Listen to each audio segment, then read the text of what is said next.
Okay, so do you want to go back to Wilmington ever? Yes, I would go back there in a minute. Okay.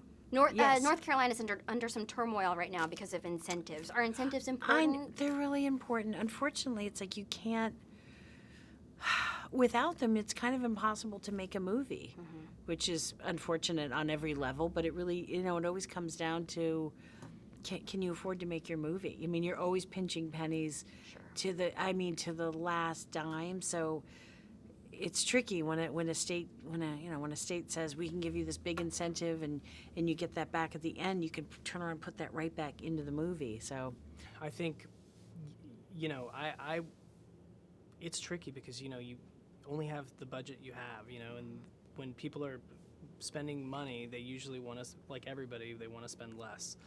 So the studios who are funding these things, who are bankrolling these projects, usually want to not spend as much as they can spend. So I'm not sure how all that'll, pan out, but I certainly wish the best for, Wilmington and North Carolina.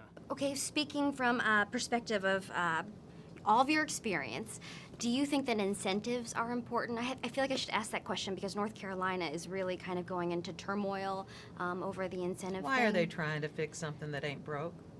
It's a good question. A lot of people want to know. I found that out from my driver last summer, and I thought, why don't they just leave it alone? It works. See, they've got studios growing up down there, and I mean, I personally wish that I could go to Sacramento and say something to the legislature up there about California, because they may be sitting up there and saying, well, why should we line Warner Brothers' pockets? Why should we line Sony's pockets? And they're missing the big picture. The picture is that it brings more income into the state.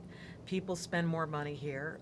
There are a lot of people that are out of work and have moved out of state. They're going to lose state taxes, city and state taxes, because people have had to lose their jobs and have to move somewhere else.